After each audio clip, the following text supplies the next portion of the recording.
All right. The information, you had a chance to see the information sheet on the screen, so we're ready to go. Now on that sheet, I also gave you a practice sample of an eyelet lace, either scarf or neck warmer. So I'm going to use that cast on number of stitches just to save time. And then I will go to the sweater that I'm working in real time. But we're all going to start in the same place, okay? Whether we're working the scarf or the sweater. And I've cast on for this scarf 37 stitches. Alright, first thing we are going to do, of course, is do our 1x1 ribbing. Because that's why we added that extra stitch. So everywhere, I start at the same every time. The first and last stitch, even on a ribbing, I call it an edge stitch. Either you can slip this first and last stitch, or like me, I knit the first and last stitch. So let me just show you how it looks. So my first stitch is the edge stitch. I knit that one stitch. Now, every time I do 1x1 ribbing or whatever ribbing, unless I'm following someone else's pattern, or for some reason I need to make this a right side row, when I look at this row and I see those purl bumps, I call this a wrong side. So for me, I always start at the same. After I knit that first stitch or slip it, I put my yarn in front. Now I'm going to start the 1x1 ribbing. I purl one, knit one, okay, then yarn in front, purl, knit, purl, knit, purl. Now you're just going to continue across the row. On the 1x1 ribbing, I started with a purl stitch. So when I get to this end, I will end with a purl stitch, and then I'll have that one stitch left that's an edge stitch that either you slip or you knit or whatever you do. So I will see you at the end, and we'll be ready to turn. Back in just a second. Alright, so I am back.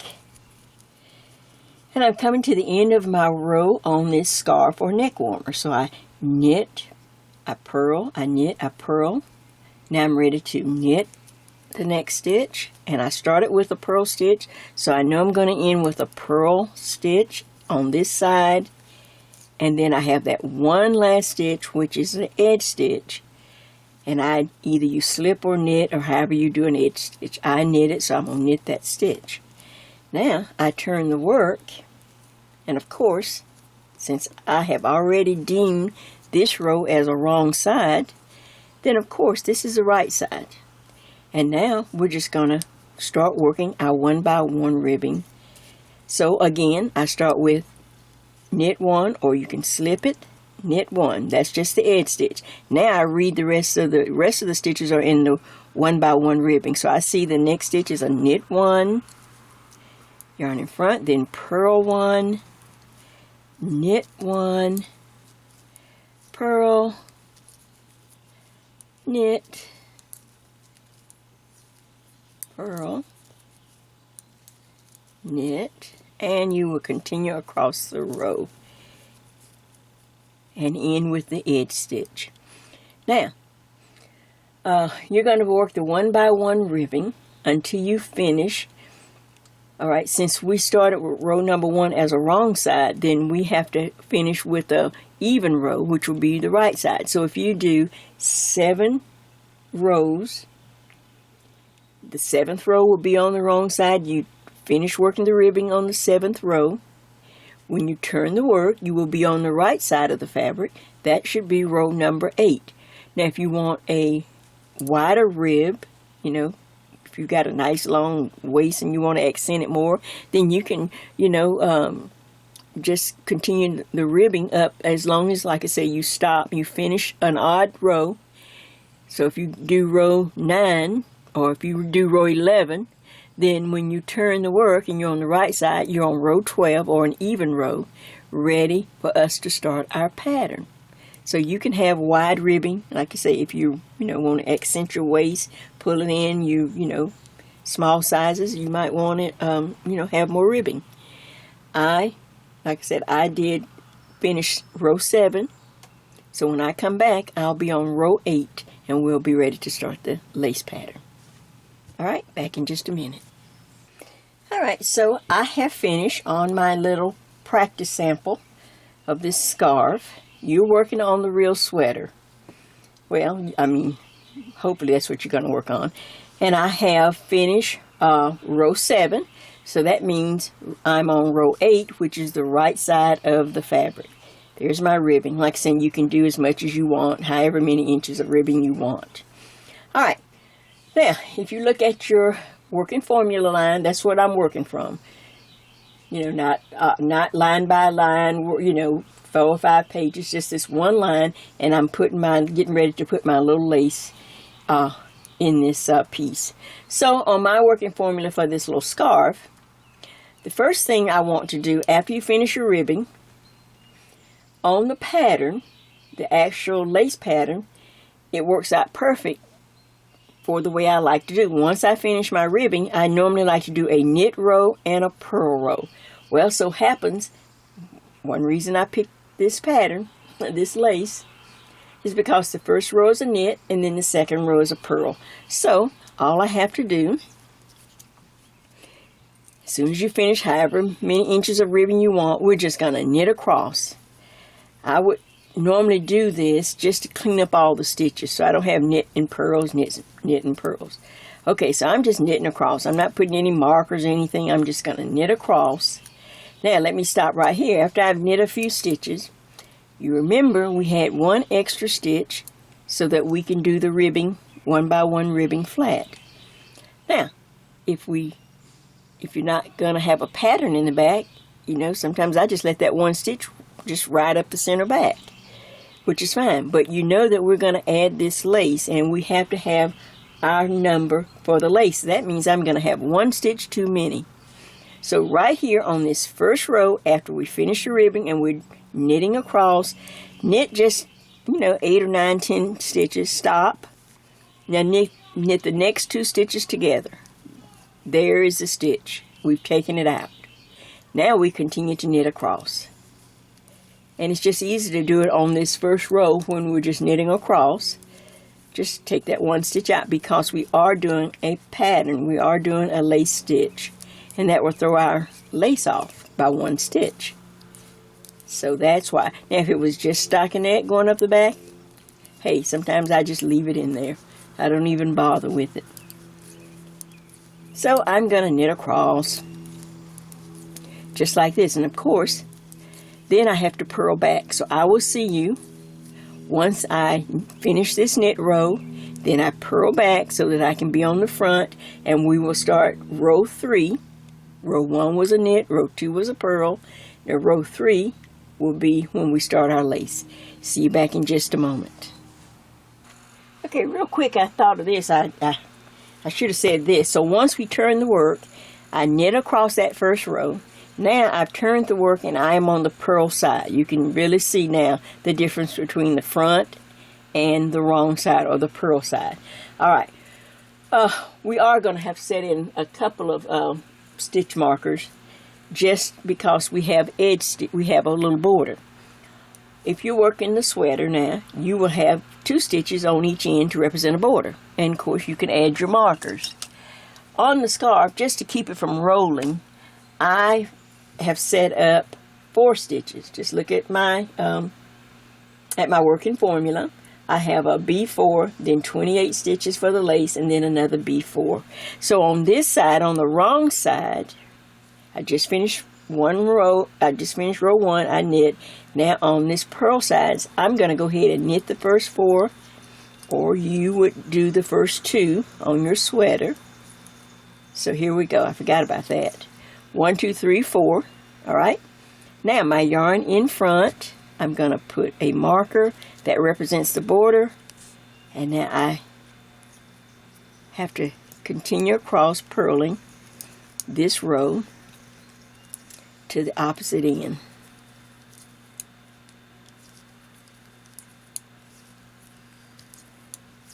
I don't know how I forgot that because this is everything is pretty much, it's just like a protocol to me, with me. I just, unless I am following someone else's pattern. And I do use other people's patterns every once in a while. If it's something that I think will look good on me, or I'm in the frame of mind to commit to working the pattern and not giving up. Oh, look, pulling it back and going, oh, I can just make this, look, I can just change this and make it like I want to. I have to fight that because I like I said, I just enjoy making my own little simple things. I'm not looking to do anything outside of, it works good for my life and for my skill set, and I'm happy. So now watch, I'm coming to the opposite end, and I have, looking at my formula again, I should have 4. I'm going to stop 4 stitches, 1, 2, 3, 4 for this scarf, 2 for the sweater. Yarn in back, place a marker, and I knit those 4 stitches. So we actually do this on the wrong side. Now when I turn the work, we have already started our ribbing. Does that make sense?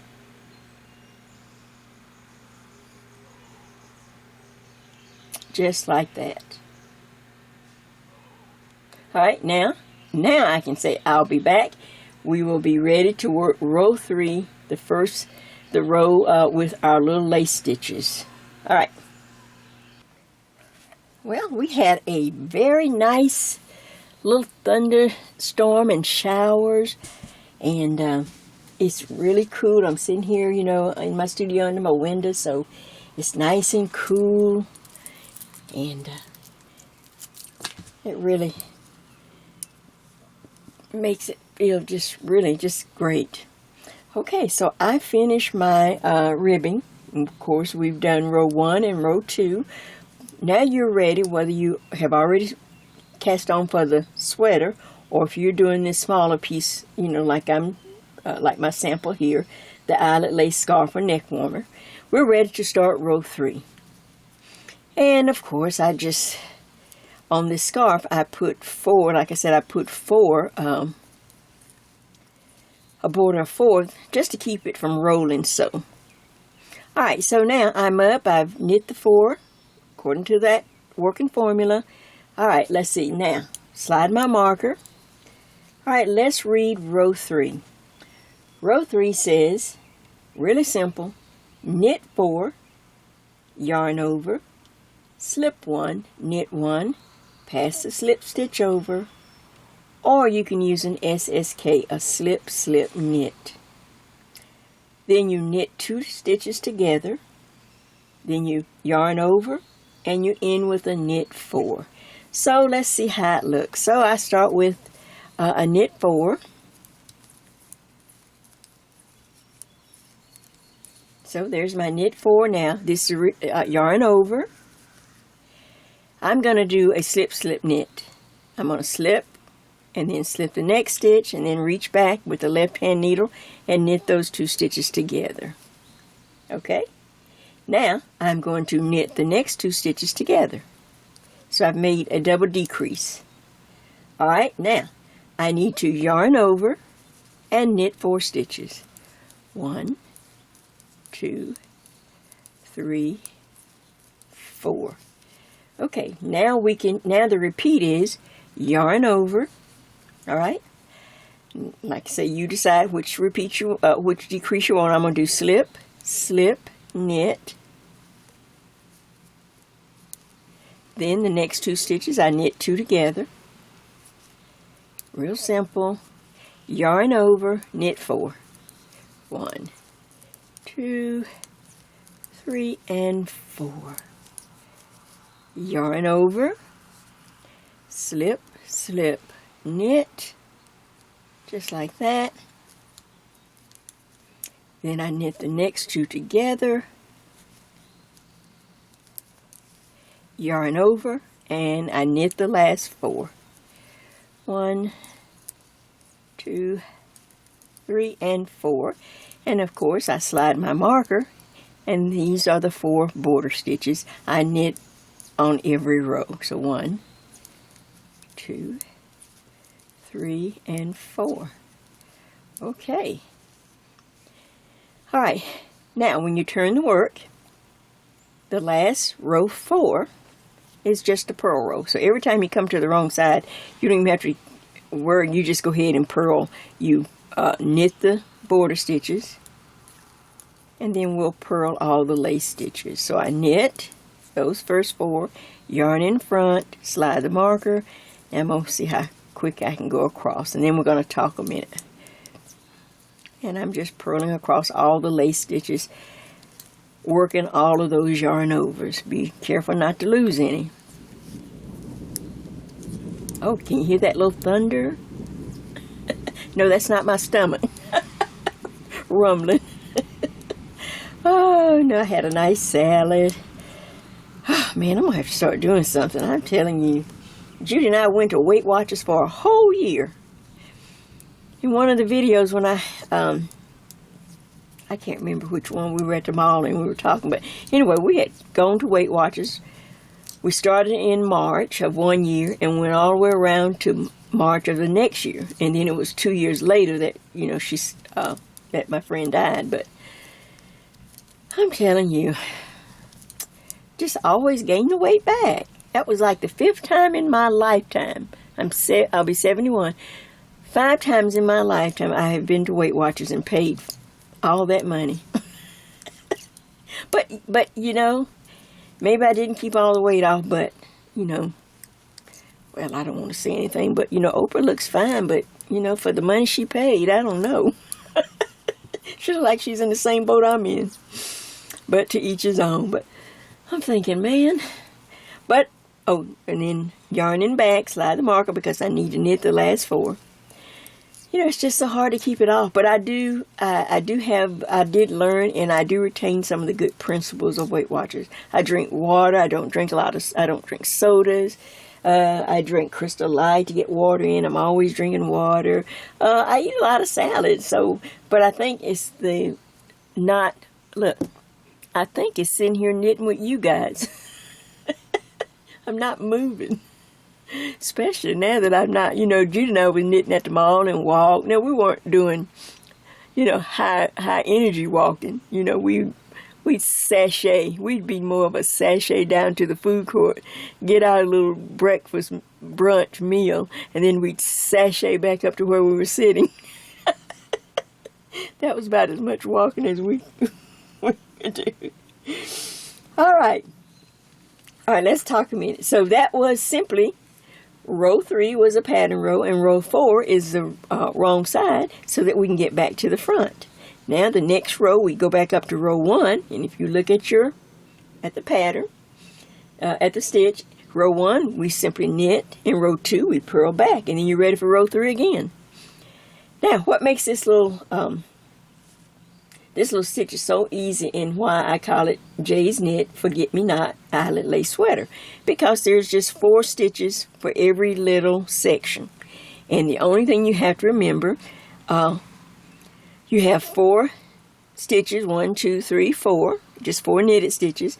Then when you come to the section of the 2 decreases, either the slip, slip, knit, and then you knit 2 together, so you decrease twice. That's the section you have to put back a yarn over at the beginning of that section and a yarn over at the end, so that you'll have 4 stitches, 1, 2, 3, 4 in that section. The next section is just plain knitting, so it's 1, 2, 3, 4, and then here's those double decreases. If you don't do a yarn over, you're going to wind up by doing 2 decreases, you'll just have 2 stitches. Well, I have to yarn over before, then do the double decrease, then yarn over right after. And that's why it's so easy to remember and to see the stitch pattern. So it's Forget-Me-Not. So I think you'll be able to remember this. I'm going to work a few more rows just so that we can see this, and then we're going to switch to the sweater I'm working in real time. So, nice and easy. Be back in just a minute. Alright, I just worked a few rows because I want to get to the sweat I'm working in real time. But I just wanted you to see, this is for the beginner, for the person who just needs to see what it looks like. You can see, now on the scarf, you see I put those 4 stitches on as a border. And you see how there's no roll like there's going to be on the sweater. But as you can see, there's the 4 stitches, then there's the 2 decreases, but I have a yarn over at the beginning. And then the 2 decreases, then I have to end with the yarn over. Then again, I do the 4 just regular knit stitches. And then the next 4 stitches, I have to make a yarn over, then do the double decrease, and then I have to end with the yarn over, so I'll have 4 in that group too. So each group, 1, 2, 3, 4, all of them have 4 stitches. So it's forget-me-not. Alright, now that's the scarf. That's the little beginning of a little scarf, and you can work this on something. You can make it as wide as you want. You can make your own formula. It's just fun. It gives good practice just to learn how to do your math, and can you write up your own formula. Alright, so now we're going to move to where most of you are going to be working the sweater. Now see how this looks. Now I have to back out to get this sweater on here. Let me just back out. Hold on. Okay. Alright, now for this sweater, this you can see part of the back. So everybody starts in the same place, down here at the bottom at the ribbing, just like I did let's see, can I take it over a little bit? Yeah, I can take it over, move it over this way a little bit. Okay, so you can see the ribbing, same thing, whatever number you decide, you just work it. The only difference between this and a scarf, I have a border of 2 stitches here, because we're going to match these, once I come down the front, we'll sew up these 2 sides. So I didn't want a 4-stitch border, I just wanted 2. But everything else is exactly the same. You can see the 4 stitches here, then you can see the yarn overs, which makes these holes. You can hold it up, you can always tell if you fell asleep. Because the hole will be off. But you can see how they line up, and you can see the double decrease. The reason nothing wrong with using the slip one, knit one, pass, slip, stitch over. Just sometimes when you're kind of, moving in the rhythm, sometimes, or a new person will forget to pass that slip stitch over. So it throws your count off when you come back, or you start the next row, or by the time you come up to the lace row again, it's going to be off a stitch, because you have not only, since there's so many repeats, it's easy just to forget to do that pass slip stitch over. You see what I'm saying? You'll do the stitch, and then you just keep right on it, and then you think, oh man, I don't think I passed that slip stitch over. So for a beginner, I suggest, just like I'm using, just slip, and then reach back and knit those 2 stitches together, and there's no way that you will forget that. What do you think of that? That's the reason I suggest that. But a seasoned knitter, if you're used to, either one is fine.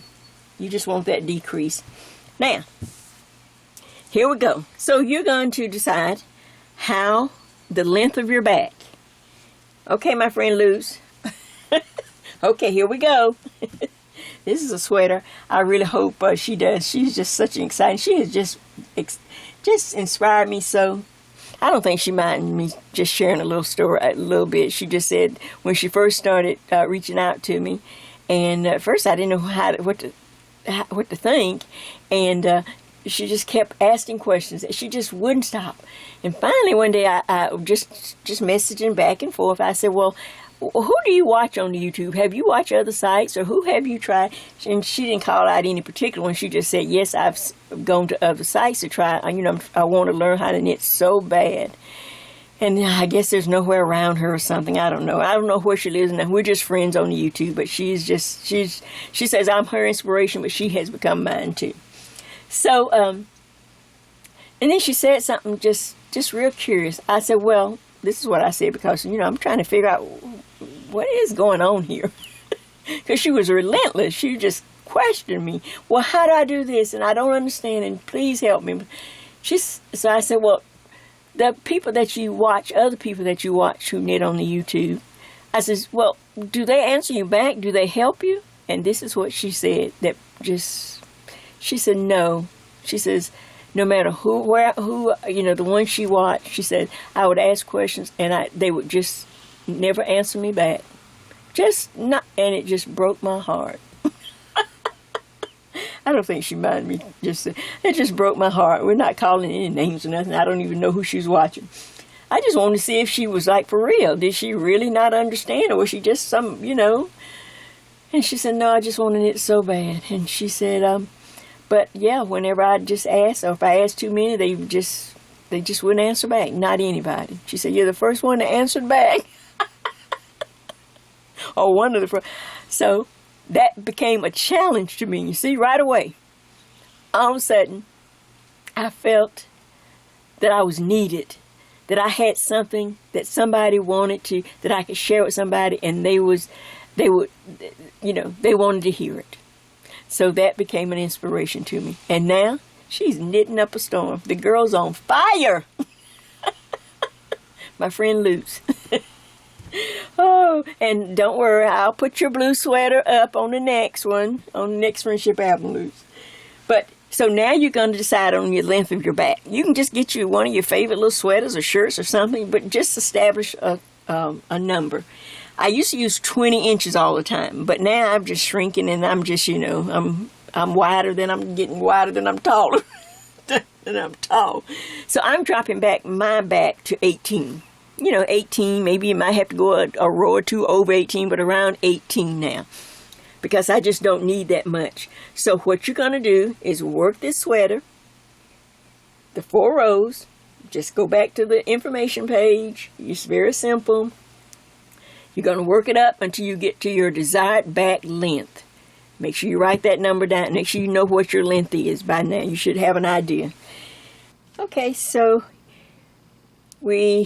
you have just worked your back of your sweater to your desired length. And my length is 18. I'm starting to use 18 now. And so the next step is to set in markers to represent our neck. And so that we'll know how many, the stitches for the right front and the left front.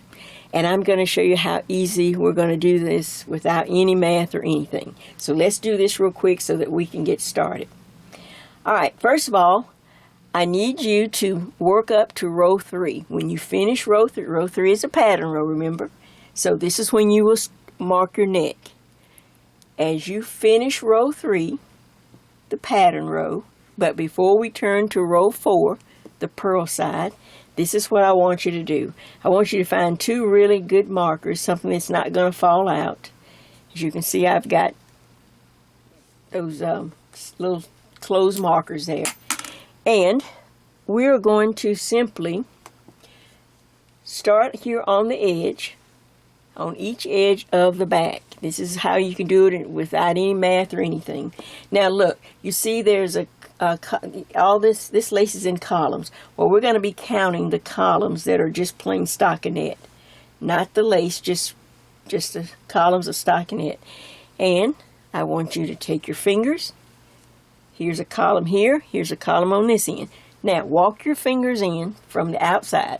So there's the 2 from on the outside. Can you see that? I hope I've got my camera out as far as I can go. Then move your fingers into the next one. Okay, now on the next, go 1 more. Look at it. Now you can see that's way still too many stitches for a neck. We don't need that many stitches, so we'll move in again. Move in on this side. Now we're completely equal. All right, that's still too many stitches. You do not need many stitches for your neck. So I'm going to move in 1 more column here and here. Now I'm just going to stop just by eyeballing it and says, okay, I've got that many stitches left. Of course, you can hold it up to your neck, but you want to be on a column on each side, not the lace, but one of these columns. Put a marker on the front side here. I need you to go ahead and put a marker that you can easily see, and it's not going to come off. All right, so this tells me once I do that, All this does is tell me that my right side of my sweater and my left side of the sweater, when I go over the fronts will be equal. The neck is always the variable. If I get the two fronts equal, then whatever's the neck is just the neck. See? And you can kind of judge and hold it up, like I said, to yours, but you do not need that many stitches. So my neck is really between this row all the way across to this mark, from this marker across. That's all the stitches I need. That worked out. So that's what you're going to do to find your neck and mark it. The next thing is to turn the fabric over, the sweater over. Now we are on row 4 of the pattern. This is just simply the purl side, and I'm going to have you to purl your stitches over to our marker, and then I will meet you back there. We will start working the neck. Back in just a minute. Okay, so I've worked over to the first marker.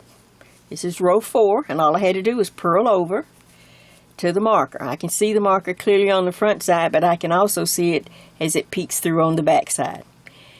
Now, these first 4 stitches will become the new front edge border. You know how you'd have a border down the front of the sweater. Alright, so I'm going to grab a mark and I'm going to put my yarn in back, because even though we're on the wrong side, on the purl side, we are going to knit the neck, all the stitches that are represented for the neck. So I put my yarn in back, I place a marker. And now I'm going to knit these first 4 stitches, which will become the new border for my front. 1, 2, 3, 4. Now I put another marker. Can you see that? Now these next stitches over to the 4 stitches, I'm simply going to continue to knit. These are the actual neck stitches. So 1, you just get over. We don't even have to count. I'll just knit over real quick, see if I can get it on here.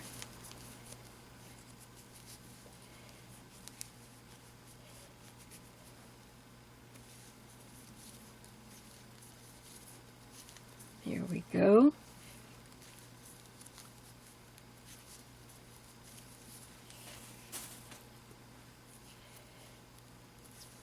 Well, my birthday month is coming up, and today I went and I had to have my driver's license renewed. They said you needed a lot of information, so I dug and got all my information and had all that stuff. They didn't a bit more ask me that. I just filled out the paper and went up there and sat there and laughed with the young lady that was taking all the information, and I told her, I said, now make sure my picture looks good. She said, oh, it looks real good. So got that. So look, I can put a check there. I'm checking off things that I need to do before my birthday. All right, now look, I've knit up to, I can see that second marker, those last 4 stitches in that little group. 1, let's see, wait, that belongs over there. 1, 2, 3, 4. Okay, I'm going to stop and put a marker. I'm still knitting on the wrong side. Now I knit those last 4 stitches right here to represent the border on this side of the sweater. So 1, 2, 3, 4, and then I put my yarn in front. Now I need to put a marker. Now look what we have so far. I have a new front border marked here with these 4 stitches. I have some neck stitches that we will eventually bind off, and then the last 4 stitches. Does that make sense? Now, the rest of this row, since we are on row 4, and this is when you're going to really have to keep up with your rows if you're new and you really can't read your stitches well still. So I just continue to purl across row 4, and I will see you back as we start row 1. All right, back in just a minute. But that's what you should have for your neck. And you should have your markers in. All right, I finished row 4, just so that we're on the same page, so I can help you keep track of where you are. I turn the work again. Now I'm on the right side again. Now this is row 1, and this is when you really need either a little row counter or just a little notepad to track your rows. So this is where we're going to start. This is row 1, the right side, and we're going to knit all the way across. You know, row 1 is just knit. So you just knit all the stitches on row 1. When you turn the work, row 2, of course, will be the purl side. You will purl, but in between these markers here, you will knit all of these stitches on the purl side. We're making a guard or ridge here. So this is what you'll do. You'll purl, and then you'll knit all of these stitches in between, purl this side. Then you will turn the work. You will be on row 3. Row 3, you will work the pattern, the lace pattern, till you get up to your markers. You will knit across, because it's the front side. Then you will go back into the lace pattern, right? And then you will just continue in the same steps. Then on row 4 again, you'd purl back. You knit these stitches on every row for, we're going to say about 1 inch, maybe 1.5 inches, but I'll come back on. I'm just letting you know what to do so that you can get something, I can get something done off camera, and then we'll come back and we'll check in together. All right, so this is row 1, so just start now. Keep really good track of your rows and knit across. See you back after a few rows, and remember, on every row, knit these stitches in between the markers for your neck. Okay, just real quick, I wanted to come back and make sure. I know some of you say, okay, Jay, I hope I'm doing it right. All right. I had turned the work, so I am working row 3 of the pattern. This is a lace, so I've worked the lace. I'm working the lace over to the next section. Now, can you see the garter ridge stitches? That's because I've been knitting on every row. Okay, so I'm working along on the pattern. You have to stay in pattern. So I've done that, then yarn over. I knit those 4 stitches, 1, 2, 3, and 4. Okay, then I yarn over and I look and I see I have my little lace, my little slip, knit stitches. Knit those 2 together, then knit these 2 stitches together, just staying in pattern. Then I didn't want you to forget, you have to do a yarn over right there before I go into this neck area. I have to have those 4, I have to have that group so that I'll have 4 stitches. I have a yarn over, then those 2 decreases, and you have to end with a yarn over just like you've been working across. And of course, then I slide this marker and I continue to knit. But now you may have to hold this yarn over on this side of the marker. See how it belongs on this side? So just kind of hold it with your thumb and continue to knit across. And let's see if, and then when we get to the other side, you have to start. Let's see if I can get over there real quick without having to move the camera. Now I'm just going across the neck area.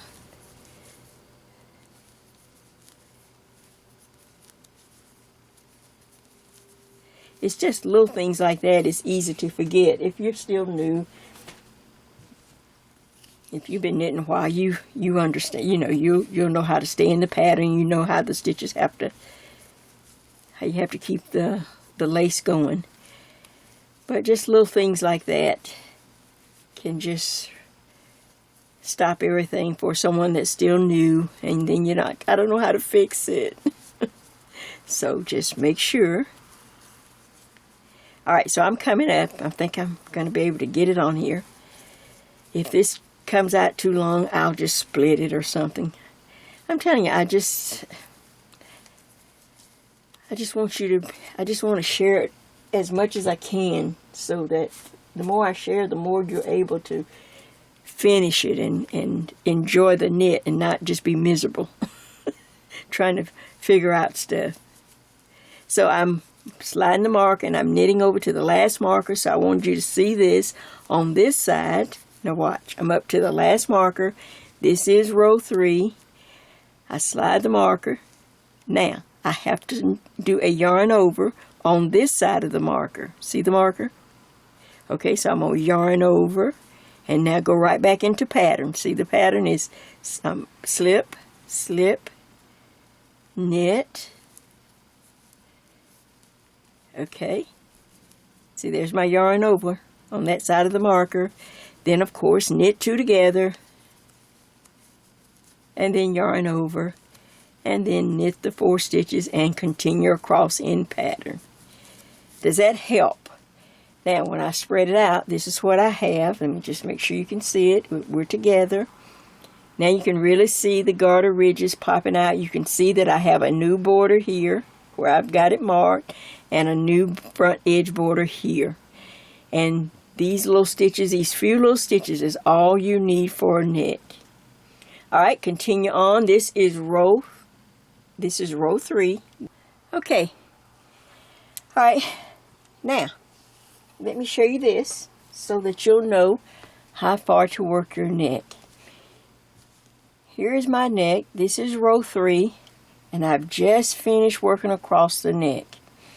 Now, watch. I'm going to bring it close. I hope you can see it.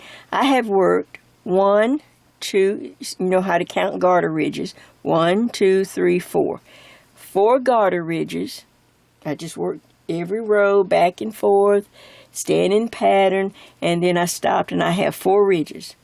Alright, now I have just finished row 3, which is the pattern row. Now I'm turning the work and I am on row 4. This is row 4 of the pattern, and this is the row I want to bind off on row 4 after you have at least, like I said, worked at least 4 garter ridges on the front. So I'm just working across till I hope I have enough juice in my camera. Kept running out. So I'm just purling across because that's what you do on row 4. You purl till you get to the stitch. Alright, now we will keep those 4 stitches on this end and on this end right here between the markers. I will put, oop, I dropped my marker. Watch, wait. Okay, I'll put my yarn in back. I am going to continue to knit those 4 stitches. So I slide my marker. Now I just simply knit 4 stitches. 1, 2, 3, and 4. Okay. Now the next marker here in the center, you know, represents the actual neck stitches. So I'm going to drop this marker. And now I'm going to bind off.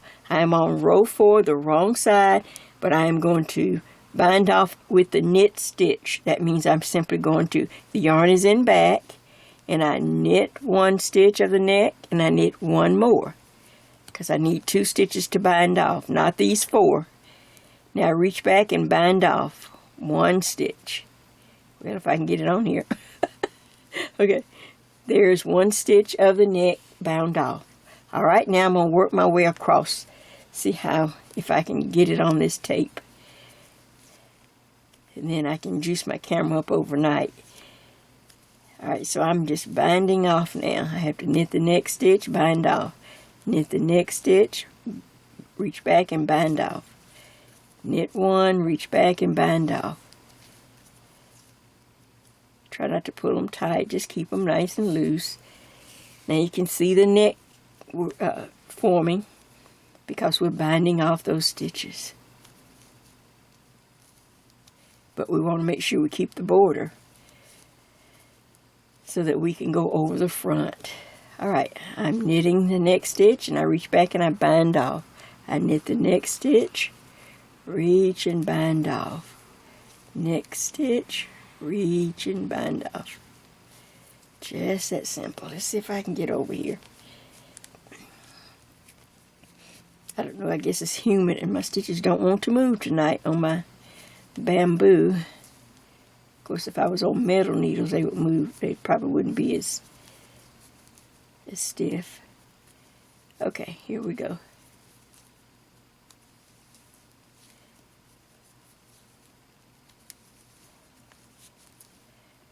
I hope you've enjoyed this knit. It's a really nice knit. I just make it in every color, just like I buy shoes. Once I find shoes that fit me or help me or feels good on my back, look, I just buy them in every color. So I used to just knit this sweater in every color, and they'd go, "Oh, that's cute." But then they caught on that it was the same sweater, just in different color yarn. Okay, so now watch. I have this one stitch left for new people. So I'm going to take this marker off, and I need to borrow one of these stitches over here. And I knit that one stitch. Now reach back and bind off the last stitch in the neck. Just bind. Ooh, there we go. Well, I can't seem to get it. Okay, there we go. Now that still leaves me the 4 stitches that I need for the border. Here's 1, 2, 3, 4. So I continue to knit those 4 stitches.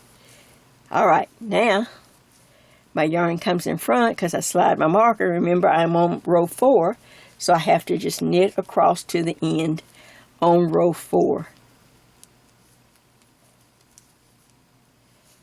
And then when we come back, we will have 2 separate fronts. And then I can finish tonight and juice up my camera for tomorrow.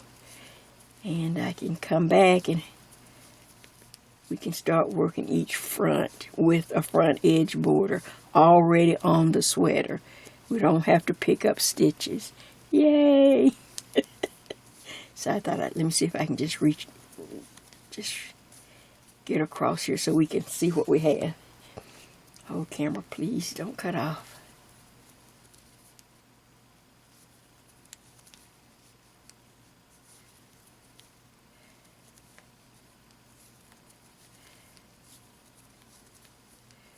So I'm just purling across, finishing up row 4. You want to bind off on row 4, and you bind off using with the knit stitch for your neck. Just makes it look nice and neat. Once I get to the end here, we can turn and take a look at what we have. I hope I'm on camera. Okay, I'm up to, and of course you always, remember you had those 2 little edge stitches, so of course you always knit those or slip them or whatever you do. Alright, yay. I didn't hear anything, so hopefully I'm still on. Alright, here we go. I turn the piece of work real quick. Get my finder. Yeah, I can see it. This is now what you should have. You can definitely see we have 4 stitches here to represent a border. We have bound off stitches here, and I have 4 stitches here. Now, once I finish row 4, binding off the neck, I am on row 1. Alright, so this is where I will start. This is where you're going to need some straight. I'm using bamboo, but you can use whatever you want. But you'll need a size number 9 straight needles. I'm just using the short ones, and I will start here now on row 1. Because we finished row 4, bound off the neck. Now I'm going to start here and work back and forth. Since the yarn is attached on this side, just work back and forth for a little bit till I get up, and then I'll come back and we'll connect and work this side a little bit. Alright, just try to get this in before my camera went out, but look at what you have now. Great job. Keep going. Happy knitting. I was going to say happy crocheting. You see what my mind is. Alright. Take care. Okay, so now here's the one I'm working in real time. This is where I left off. We had bound off the neck, and then on row 4. And then, of course, when I turn the work, we're back on the right side, row 1, which you just knit. Well, as we knit across, we will now be able to separate because we've bound off the neck. How nice. Into the right front and the left front.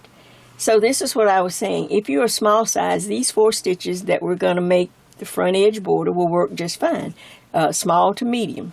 These 4 stitches right here. Alright, those are the ones that we made for the border. But if you are, maybe just got a little extra in the front, or you large, extra, any of the extra X sizes, you may want to increase this anywhere from 6 to 8 stitches, and I'm going to show you how to do that. Especially if you have a lot more room once you bound off and you say, "Oh, Jay, look like my neck is larger than I thought." this is going to work perfect. This is how to draw. This will be how to draw your necking. And my neck's not that large, so I'm just going to borrow one stitch, and I'm going to show you. All right, so I'm knitting. This is row 1, so we just knit across so that we can separate, get this needle free. So I come to my 4 stitches that represents my border. So I am going to, in fact, I need to put my marker, keep my mark on here. It fell off. All right, so because now this becomes a border. So I'm going to knit the first stitch, then I'm going to knit into the front and back of the second stitch. So now I've increased it. Then I'm going to knit the next stitch, knit the next stitch. Now watch, I'm going to borrow one stitch from my neck on this side. And if you turn the work up so you can see those V's on top, you know how it has a V on top? Stick your needle under both legs of the V right there. Okay, and then just knit a stitch. Now I've just borrowed a stitch, and whoops, well, if I knit it, I just borrowed a stitch, and I have secured this little, you know, anytime you make a curve or a neck, or it's always a weak spot. Now there will be no weak spot in my neck on this. And I should have changed my other needle, so I'm going to turn the work and go ahead and do that. So, but you would, if you wanted, if your neck, like say if you had a lot more room and you're in the larger size, you go, okay, Jay, I'm gonna go ahead and you knit into the front and the back, maybe 2 stitches over here, and then you pick up as many as you think you might could get away with here. But remember, not too many, because you have to pick up the same amount over here. So I can afford to lose 1 stitch over here and 1 stitch over here. And that's, I don't want my neck getting any smaller. But if you have more stitches, you go, oh, I think this neck's going to be kind of wide, or I kind of held it up to my neck, up to my body, and I can see. So you can go ahead and take out some more stitches, and put them on the front edge. What do you think of that? So if you have a little extra in the front, this will help to cover it. But it's not meant to be closed up. So let me, so now when I turn the work, remember, these stitches now are knit on every row. They are a border. And I have to go ahead and get my other needles. I forgot to change needle. I was so excited, like, oh, I forgot to tell them I wanted to change the design. So now for me, I went from 4 stitches. I have 2, 4, 6. That's my new border.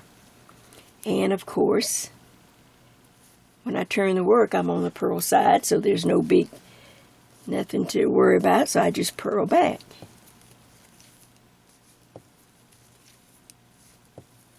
All right, I'll finish purling, and then I'm going to go ahead and connect on the other side just to make sure, and then we can start knitting.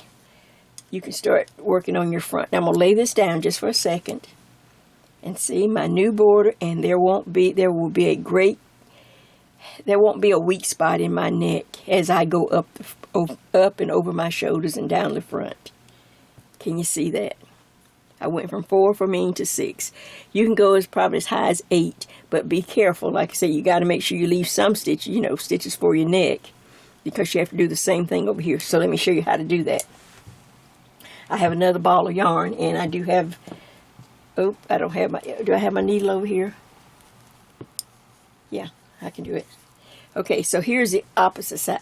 Let me see if I'm on camera. Okay, and I remember how many stitches you had to borrow.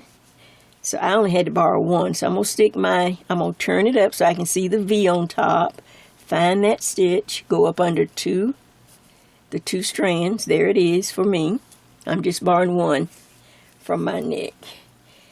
Loop your yarn over and pull it through. So I have made, oops.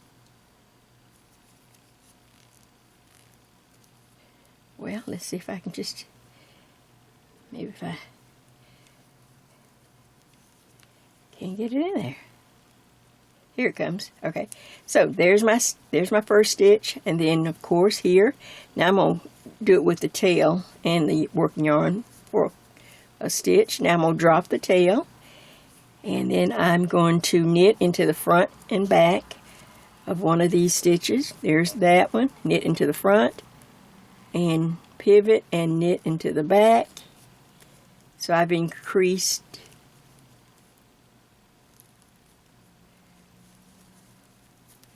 well, that one don't want to go, so let me pull it back. That one did not. Knit into the front, knit into the back. So I have 1, 2, 3, 4. Here's 5. Just knit across, and 6.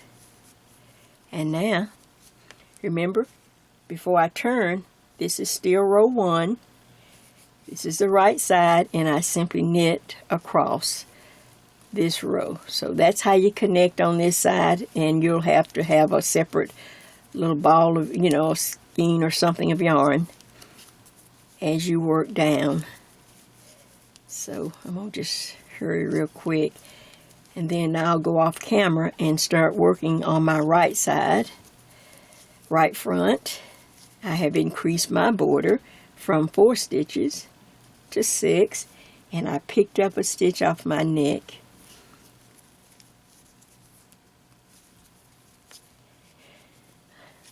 I noticed that because once I put the sweater on, I remembered it's always a weak spot when you connect right there at the neck and where you start the shoulders. And a lot of times I'd have to go back with yarn and a needle and kind of reinforce it. And I thought, well, why do that? Let's see if I can come up with something else. So I'm just going across real quick. I'll have these needles freed up. I'll have my everything on. So row 1, I just knit, so that's why it makes it real easy to do it on row 1. As soon as I'm done, I can cap it, because I'm not going to. In fact, this is what I do if I have a little ball of yarn. I'll run the needle through here, cap it. It's not going to fall off and roll all around. But here is the join for my 2, 4, 6 for my new front border, and it's a secure join. All right, I'm going to work off camera some. I'm going to start working on this right side while I can, and then I'll come back after I get so much. Now I like to work. I like to work so many inches or so far, maybe halfway down the front. Then I like to come back and get this side and work it down instead of going all the way to the bottom and then, I don't know, something goes wrong. So if I do maybe halfway down on this side, I'll come back and or either I'll go right to the left side and do halfway down, so I don't have to come all the way back to the neck. What do you think of that? Is that confusing? All right, I'll get some things worked off camera while you decide if you want to increase your front neck border, just like I've shared with you. I think you're going to like it. It's going to be it's more fabric in the front, like I said, but it's more about the join, about not having a weak spot right there. It's always one right there. Okay, back in a little bit. All right, so I'm back. Sometimes I get so wrapped up in my knitting, I forget, I'm supposed to be filming this. I'm so used to making this little sweater, and I'm just knitting away, and I'm thinking, oh my gosh, I forgot, I'm just knitting away, and I thought, I need to get back on camera. So this is just a real quick little, let's see if we're on the same page, and make sure that you, that, like I said, we're on the same page, and that you're on your way. All right, we had just a real quick recap. Of course, we've bound out the neck. All right. And I shared with you how to, if you hold your sweater up to your neck, and if your sweater is, if the neck seems to be a little larger, or, really, just go ahead, like I shared, and take a couple of stitches, 3 or 4, or whatever you need to take out of the neck, and add it to this. See how much nicer now we have our front neck edging, because I took 4 stitches and turned them into 6. And if you're a small size, a medium size, 4 might look just really great. You know, you're fine with 4 stitches. But as you get into the larger sizes, I suggest turning those extra stitches, because I'm sure you, just like me, you're going to have a wider neck than what you really need. You do not need the neck on this particular sweater very wide. You want it to be nice and snug up at the neck. So just remember, however many you take out or borrow from this side, and just put them on with the garter ridge border. Then you just have to do the same on this side, so they're matching. That's all, no problem.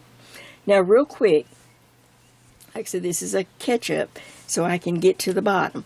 All right, so now on my sweater, you know, I had a back length from where I started to where I stopped my neck.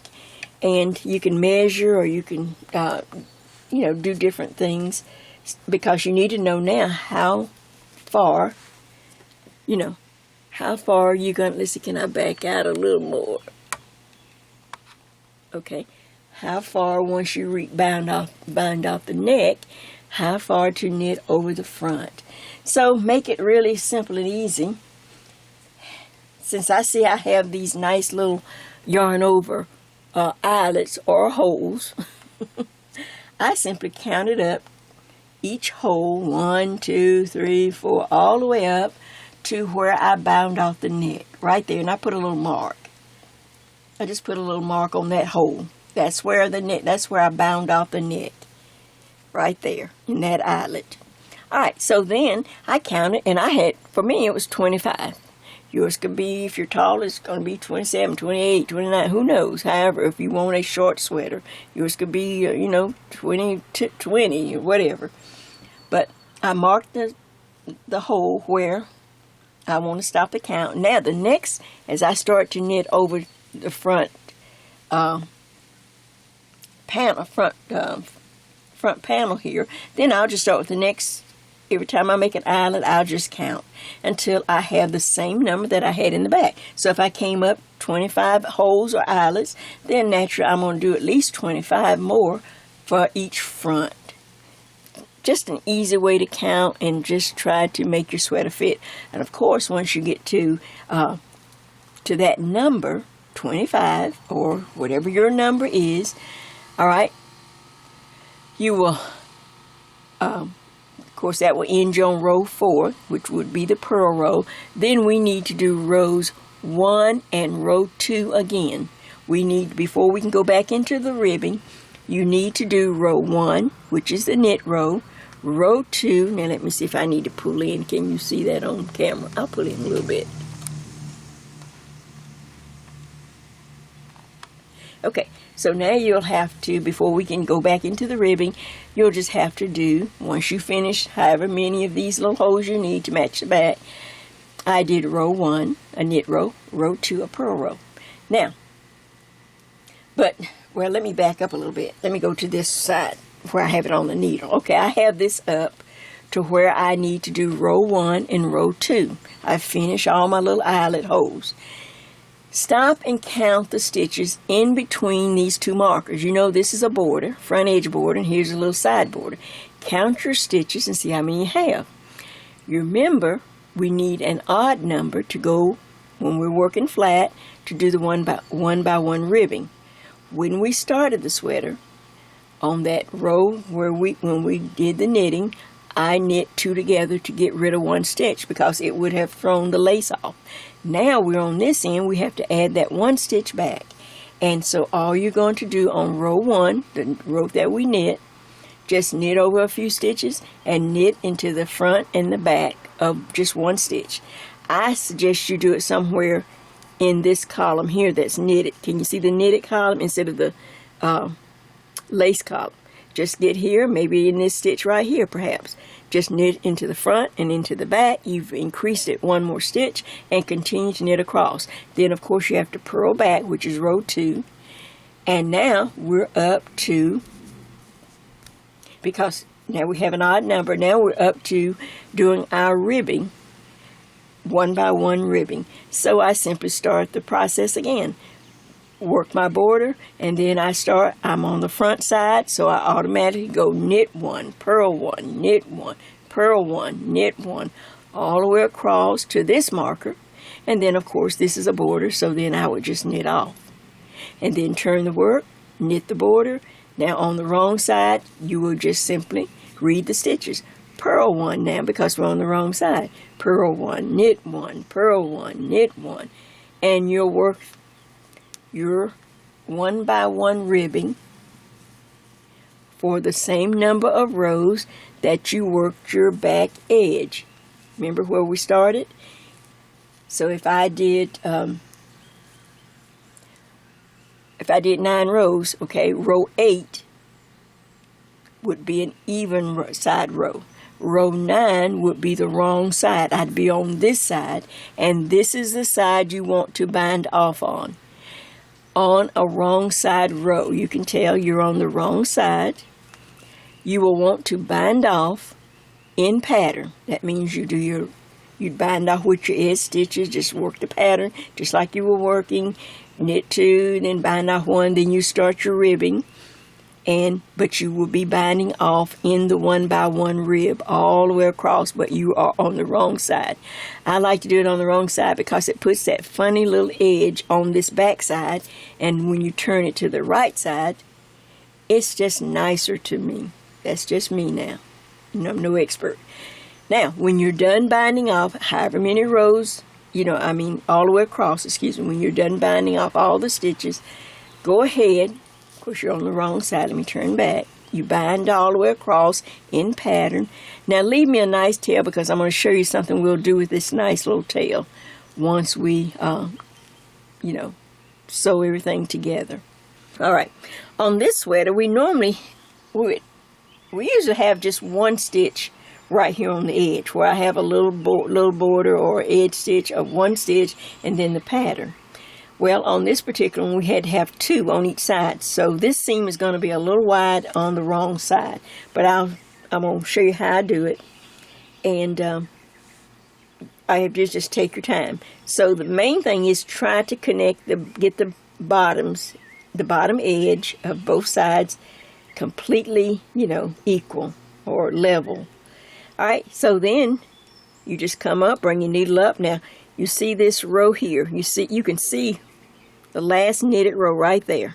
I don't know how good this is showing it, but just the last knitted row before those 2 stitches. Okay, I'm going to work right next to that row, just right in 2 stitches, right next to that row. Now, I don't know if that's showing up good. And I'm going to work back and forth across the seam here. Now I'm going to reach on this side. Let's see if I'm up. All right, hold on. Let me see if I need to move the camera. Yeah, let's see. Can I come in? Hold on just a minute. I'll see if I can drop it down just a little bit. And then zoom in.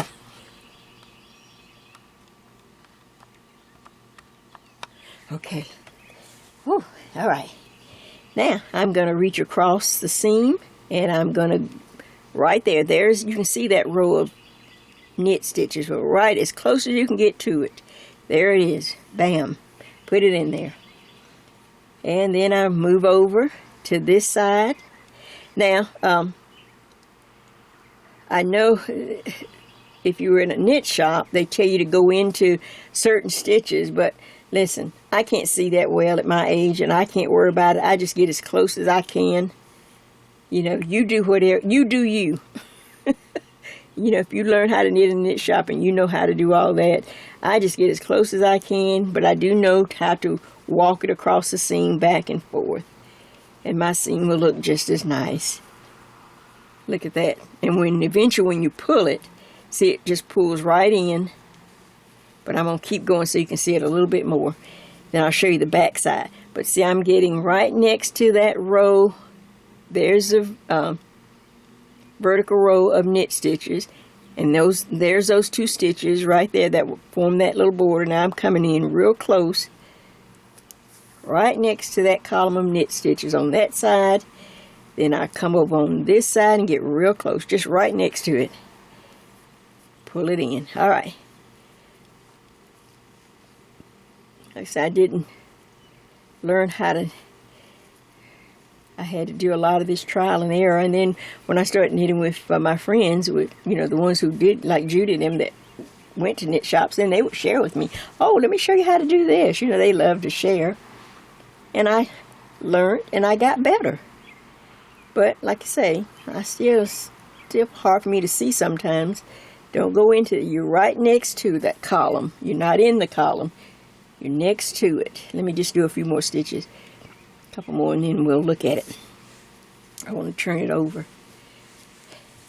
Now, when you hold it up, let's see, let me get my, can you see how nice that looks? Look at that. That when you hold it up, on this side, when we steam, I always seam on the wrong side. I will take a little of this puff out, not to kill the whole yarn, but see how we're going to have a wide seam, almost like a sewing seam. See how that lays? Because we had 2 stitches on this particular sweater. The way the formula worked out, we had to have 2 border stitches, then the pattern, and then we ended with 2. Well, I'll lightly steam this down so that it's not puckering or looking thick or anything. There's the seam right there. You see me? You saw me put it in there. Does that look nice? All right. Okay. Now, let me say this. I was so caught up in trying to get up to my arm to pick up.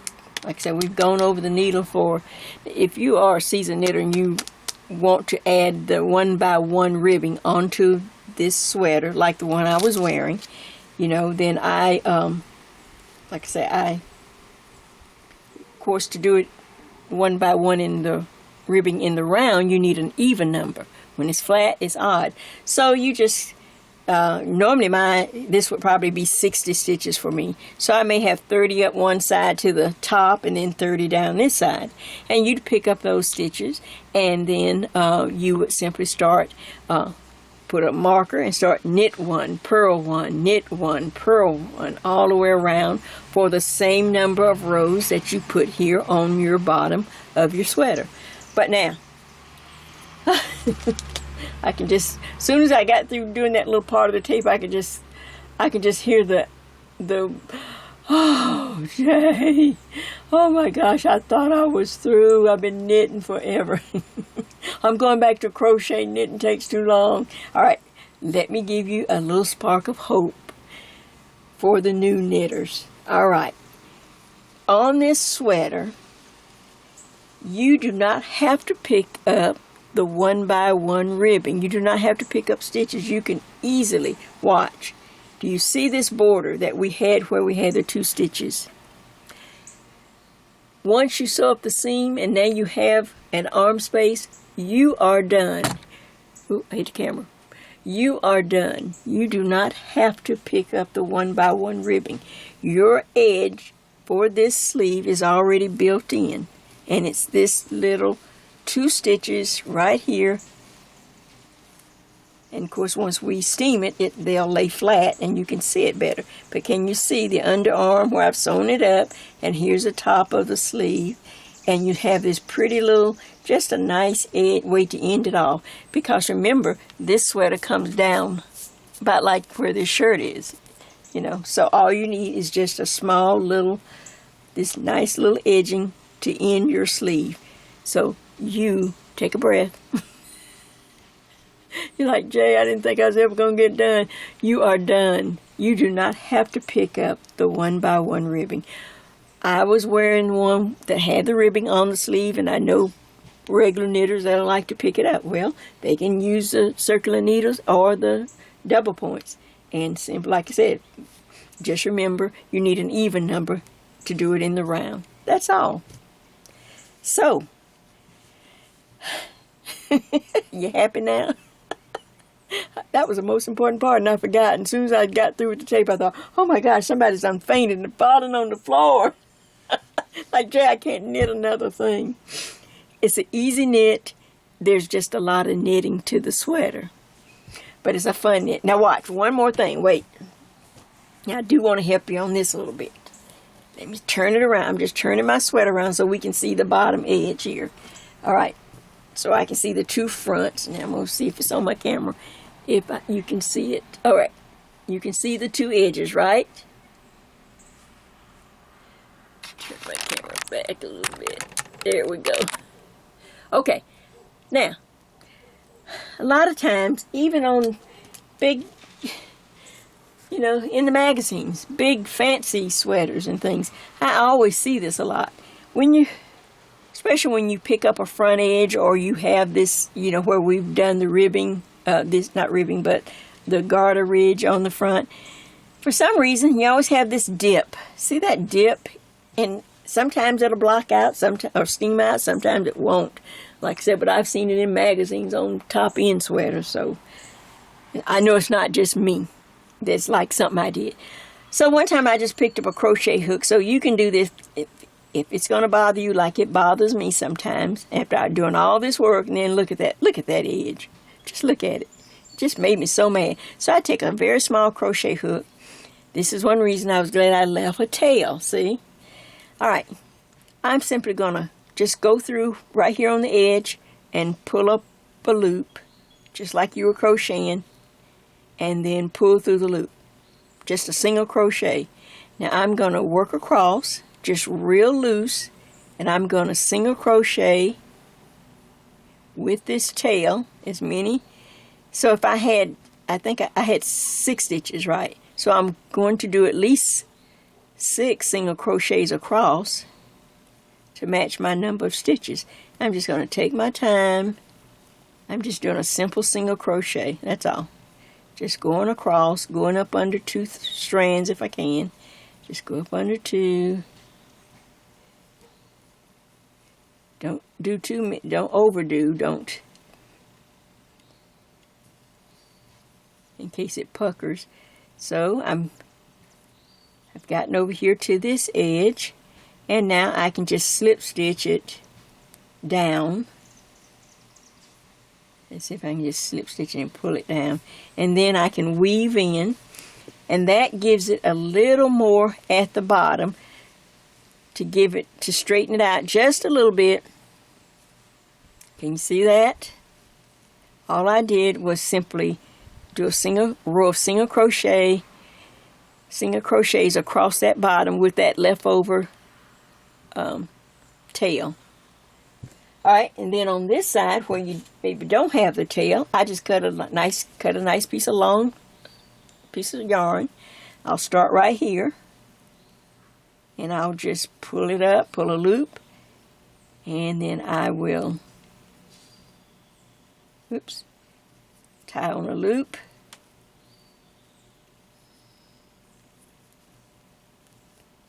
Do a single crochet. Now work my way across to this other end, and I'm going to do like the same thing, just real loose. A single crochet, a single crochet. Don't, just keep it loose. Just make sure you have enough, long enough piece of yarn. And then you need to go right to the edge though. Then go right to the edge, and then you can just slip stitch it, and of course weave in the ends on the back. Now I've taken a little of that funny, and once I steam it you'll see it. I've taken a little of that funny little edge off the front of my sweater and even it out just by doing just a row of single crochet just to kind of end it off. And of course I'll weave those ends in or behind. And then there's the front of the sweater. So, alright, let's see if there's anything else. Alright, so beginners, you're taken care of. You have just made a beautiful, easy sweater. Yes, it was a lot of knitting, and that's just part of the process. Learn to love it. But you can make this in any color. You can do it at any time. Now you've got the tools, you've got the know-how. I've shown you how to take some. Oh, and when you put this on, did you notice how taking some of those stitches out of the neck, it made the neck much nicer? Now, there's nothing wrong if you want a wide neck, but on this one I wanted a simple neck.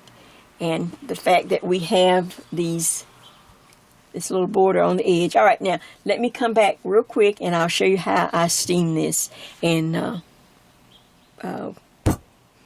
that's it. Back in just a minute. All right, I'm going to try to give this a go while I'm right here at my workspace on my counter, because I already have this towel that I work on my background. Well, normally I take it to my ironing board or whenever I'm done. And the first thing I'm going to do, just like if you were sewing, you know how you sit and sew and then you have to get up and go press your seam, or if you were quilting, you'd press your seams or something. Well, I do the same thing. But now I use a dinner napkin or something like this. This is just a real thin, little cotton. Can you see it? You can almost see through it. Just something to put over it, just to keep the heat from, because like I said, this is acrylic yarn and you really don't need your iron super duper hot. So there's my seam. Here's my iron with the little steam. Oh look, I didn't have to even do the sound effects. You can hear the steam. I'm not touching anything. I'm just going back and forth. And then I can press that seam open. Just like when you, like I said, when you're sewing, you just hand press a seam open, just like that. Then I look on this side, you see? I didn't want anything to come through. All right, so now let's go. And before I turn, I'm going to go up here now, and I'm going to lay this. So I'm just going to rotate, and I hope it's all on camera here. I'm going to lay this sleeve down while I have it. Everything is on the wrong side right here. I'm going to lay this sleeve down. You see that? Yep, I'm on camera. Great. Okay. Here's my little dinner napkin. I lay it down. Here's my little, this is just my little simple iron, my little craft iron. I turned it down a little bit so it wouldn't be too hot. I'm going to turn it back so you can hear the steam. So you can see I'm really doing it. I'm not touching anything. I'm just hovering over, and I'm hand pressing just like quilters would do. Now I'll turn it over on the other side, because this side is rolling up a little bit, so I'll just, can I turn it like this so you can see it? There we go. All right, now I'll take my little dinner napkin, see?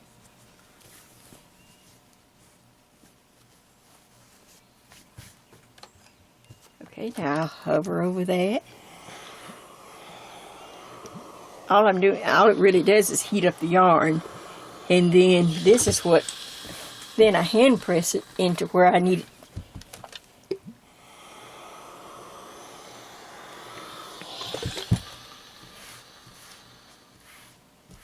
See, and I'm not burning myself. I take it and look at it. If it needs a little more, then do it a little more. It's better to do a little bit at a time than overdo it and to kill it. Let the heat get in there as soon as it's hot. See, it relaxes really quick. You know, you get stubborn places like that wants to roll up, like on scarves and things. You always have, you know, you have to kind of.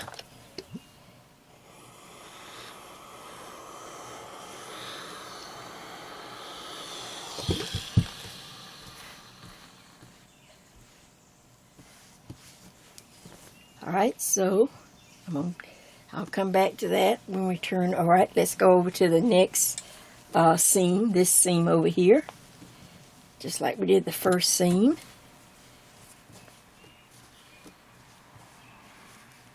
Now, I try never to, I never iron my ribbing or anything like that. I mainly iron things that are, you know, like seams, or if there's a lot of stockinette. Let's see if I'm on. Yep, you can see it. Here I go. Take my little dinner napkin, lay it there, just hover above it. You don't have to get right up on it. You just want the heat the steam to go through and heat up the yarn enough that it becomes pliable to how I want it to lay flat.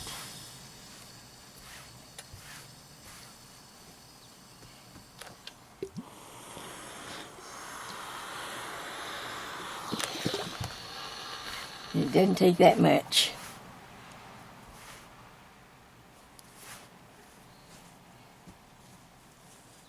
There's that pretty seam on this side.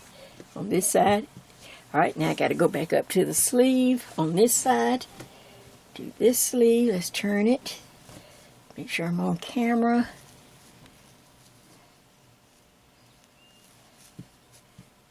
See, I'm on the wrong side. Now, this will be a few times, and I'll show you that, sometimes you can go to the right side, but I try to do the main part on the wrong side. Okay, so now I got that laying like I want.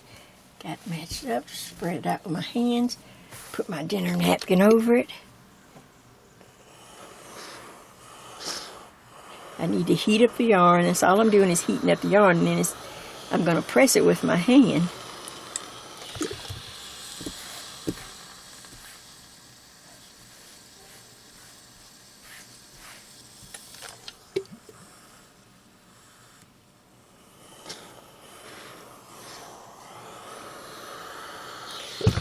Don't overheat. Okay, that side looks good. Now, just flip it over on this side. So here's that little edge for my beginners that you do not have to pick up the 1x1 ribbing because we already included.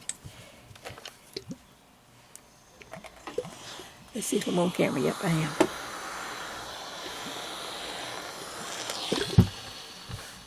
It's better to do it several times than to try to get it real hot and do it one time and then it goes flat or gets that funny shine or just doesn't look right. So you can always look at it.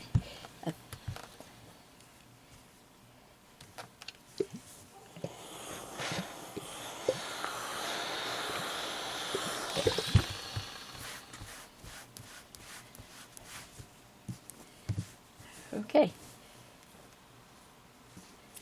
Head killed the chat. Alright, so now I'm going to start and open up some of the lace part. Still on the wrong side.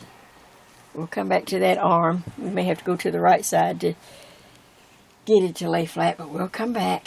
Alright, so now I'm going to take one side at a time. One front. I line it up just like it should be. Like it should be. Check the bottom. Bottom edges together. I always put my bottom edges together.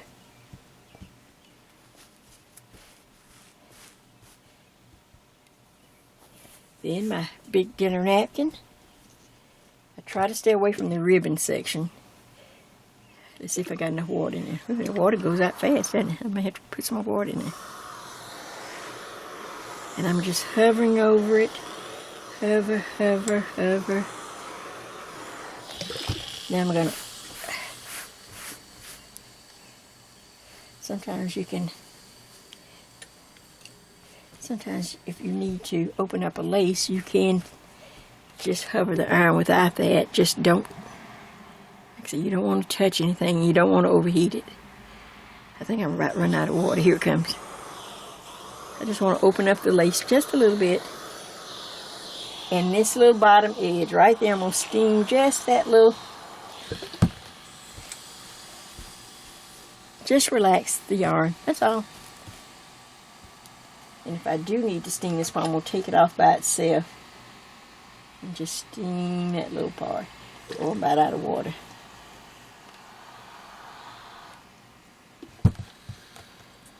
Alright, now I'll move it over. Let's do this side.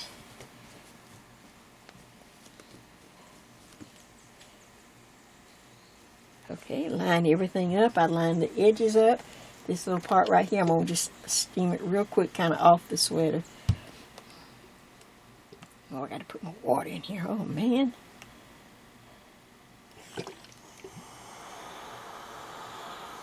just to heat that up enough to pull that. I line up the bottoms, always the bottoms.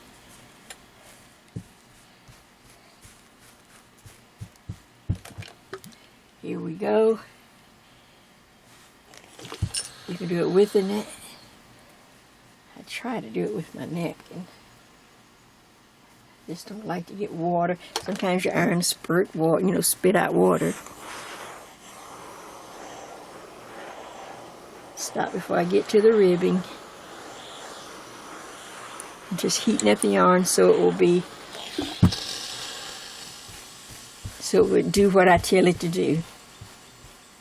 And I'm telling it to relax, relax, relax. Now I'm going to turn it. You need to let it cool too, but I'm trying to make sure I get all this on tape. You can let it cool. You can always come back and do a little bit more. See, it's better to... Now, let me see on the front side, just to see if this edge, because they're rolling, because there's only 2 stitches here, so it wasn't like a lot to keep it.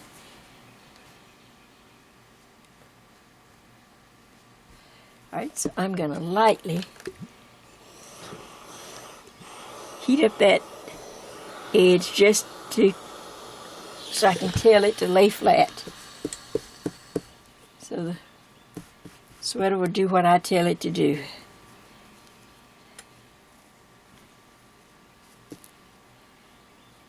And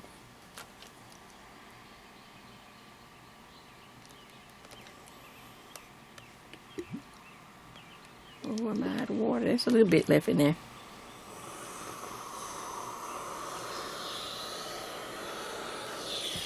I just really want to get that sleeve. All right. And there it is. Let's check this other sleeve. See if I need to do a little bit more. Like I said, I hardly ever like to do it on the front, but sometimes to get the roll to stop, you have to do both sides, the back and the front. Like if this was a scarf or something. And it just kept rolling. Rolling, rolling, rolling. Rawhide. I'm just heating up the yarn enough so I can tell it what to do. Alright, I'm telling it now to lay flat.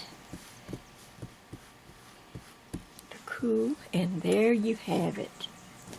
You can look at it, and there's nothing wrong with coming back. If you need to steam it more, it's best to just do a little bit and not kill it. Now, nothing else for me to do but to get dressed and put my sweater on and come back. Come back on the camera so you can see what my sweater looks like on.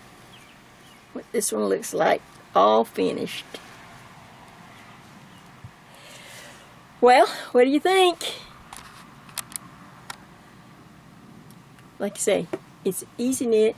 It's step by step. I've taken you every step I can think of so that you can have a beautiful sweater. A simple, but I'm telling you, I make it all the time in all different colors. You can, you can try just whatever yarns you want. You can find the yarns you like. You can try it. You see how to... how to do the pretty neck. You see how to do the stitch. It's 4 stitches in each group. Forget me not. Jay's Forget Me Not Eyelet lace sweater. So let me get dressed. Oh gosh, got to do something. Oh, I'm having a bad hair day. But let me see what I can do, and so I can put my sweater on so that you can see how it looks. Back in a little bit. Thank you again for celebrating my 71st birthday with me all month long. I just want to I am just thrilled. Thank you, thank you, thank you. So many birthday wishes. I'm telling you, Who would have thought this a few years ago? I never would have thought this. But you just never know how life's going to work out. Really, you really don't know. But I'm glad that you're here to share it with me.